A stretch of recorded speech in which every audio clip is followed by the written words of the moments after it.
Welcome! Many foreigners dream of owning a piece of paradise in the beautiful Philippines. The sunny beaches, warm people, and vibrant culture make it a very attractive place to live or invest. You might be wondering, can I, as a foreigner, actually buy property here? The answer is both yes and no, and it is very important to understand the rules. The Philippine Constitution has specific laws about land ownership. These laws are designed to protect national interests, but they still provide great opportunities for foreign nationals who want to find a home in this wonderful country. It's a journey that requires careful planning, but it can be very rewarding. The most important rule to remember is that foreigners cannot own land in the Philippines. This means you generally cannot buy a house and the lot it stands on directly under your own name.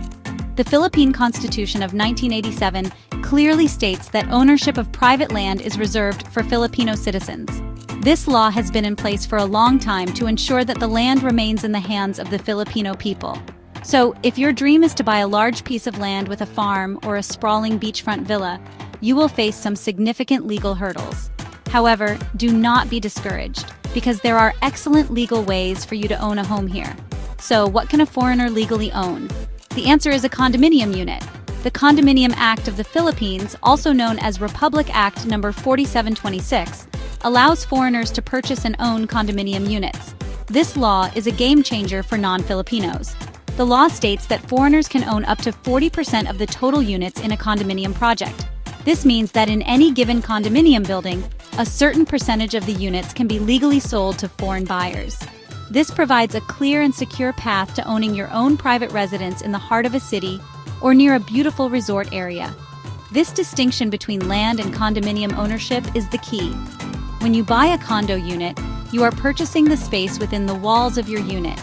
You also get a shared ownership stake in the common areas of the building. These common areas include amenities like the lobby, swimming pools, gyms, and hallways. You are not buying the land the building sits on. That land is owned by the Condominium Corporation, which must be at least 60% Filipino-owned. This legal structure makes it possible for you to have a title to your property, giving you full ownership rights over your specific unit, which you can then live in, rent out, or sell. Now that you know you can legally buy a condominium, let's talk about the process. The journey to purchasing your condo is a step-by-step procedure that is quite straightforward, especially with the help of a good real estate agent. The first step is always to find the right property that fits your needs and budget. Once you have chosen your dream unit, you will need to sign a letter of intent and pay a reservation fee to take it off the market. This fee is usually non-refundable, but is often deducted from the total purchase price. This initial step shows the seller that you are a serious buyer and secures the unit for you while you prepare for the next stages. After reserving the unit, the next big step is signing the contract to sell. This is a very important legal document. It outlines all the terms and conditions of the sale, including the payment schedule, the total price, and other details about the property.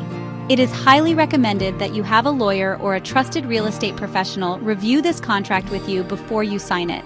This ensures that you fully understand your obligations and that your rights are protected. Once the contract is signed, you will begin making payments according to the agreed-upon schedule, which could be a lump sum payment or a series of installments. To complete the purchase, you will need to prepare several important documents. The requirements are simple and are mainly for identification and legal purposes. First, you will need a photocopy of your passport, specifically the page with your photo and signature. You will also need to provide your tax identification number, or TIN. If you do not have one in the Philippines, you can easily apply for one through the Bureau of Internal Revenue, or BIR. You will also need to fill out some standard forms provided by the developer or seller, and you might need proof of your address, like a utility bill. Once all payments have been completed, the final step is the execution of the Deed of Absolute Sale. This document officially transfers ownership from the seller to you. After it is signed by both parties and notarized, it will be used to process the new title under your name. The developer or your agent will typically assist with registering the sale with the Registry of Deeds. This process results in the issuance of a Condominium Certificate of Title, or CCT, in your name. This CCT is your ultimate proof of ownership, a legal document that confirms you are the rightful owner of the condominium unit. Understanding property prices is crucial for budgeting your purchase. As of 2025, prices in the Philippines vary greatly depending on the location. In major business districts like Makati or Bonifacio Global City in Metro Manila, real estate is at a premium. A studio condominium unit in these prime areas can range from 5 million to 8 million pesos, which is about 90,000 to 145,000 US dollars. A one-bedroom unit might cost between 9 million and 15 million pesos, or roughly 160,000 to 270,000 US dollars. These areas are popular for their convenience, modern amenities, and high potential for rental income, making them a top choice for investors. If you are looking for more affordable options, you can explore cities just outside the main business hubs or in other key regions. For example, in cities like Cebu or Davao, prices are generally lower. A studio or one-bedroom condo in a good location in Cebu City might cost between 3 million and 6 million pesos, or about 54,000 to 108,000 US dollars. For those dreaming of a house and lot, remember that you would need to lease the land long-term or have a Filipino spouse. A typical three-bedroom house in a suburban subdivision outside of Manila could range from 7 million to 12 million pesos, which is 125,000 to 215,000 US dollars, not including the value of the land. Beyond the purchase price, you must also budget for taxes and fees. These one-time costs are typically around 8 to 10% of the property's selling price. These fees include capital gains tax, which is usually paid by the seller but can sometimes be negotiated. There is also a documentary stamp tax, a transfer tax, and registration fees. It is very important to clarify with the seller or developer who will be responsible for paying these taxes. Being prepared for these additional expenses ensures that your purchase process goes smoothly without any unexpected financial surprises at the end. Once you become a proud owner, you will have yearly financial responsibilities. The main one is the real property tax, or RPT, which is a tax paid to the local government unit where your property is located. The amount is calculated based on the assessed value of your property and is usually a small percentage of that value. Additionally, as a condominium owner, you will need to pay monthly association dues. These dues cover the maintenance and security of the building's common areas, such as the swimming pool, gym, and grounds. These fees ensure that the building remains in excellent condition for all residents. Owning a condominium in the Philippines offers many advantages for a foreigner. One of the biggest benefits is having a secure and comfortable home base in the country. Whether for retirement, frequent vacations, or business, having your own place provides stability and convenience. You are free from the uncertainties of renting and can personalize your space to make it truly feel like home.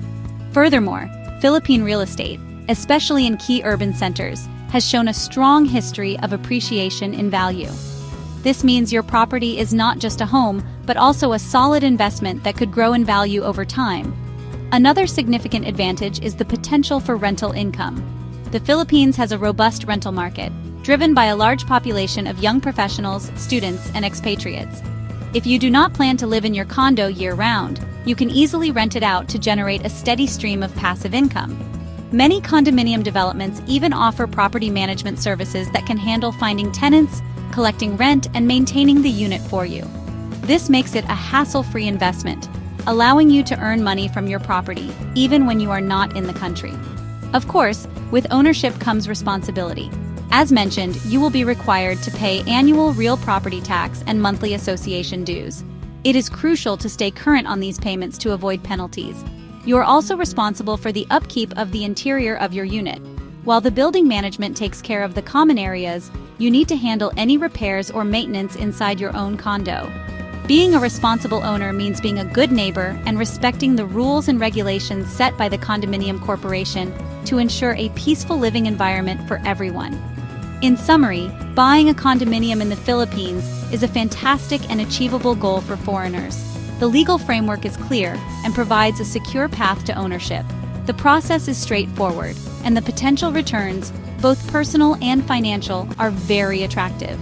By understanding the rules, preparing the necessary documents, and being aware of the costs and responsibilities, you can confidently navigate the real estate market. Owning a home in this beautiful archipelago can be the start of a wonderful new chapter in your life, filled with new experiences and the warmth of Filipino hospitality.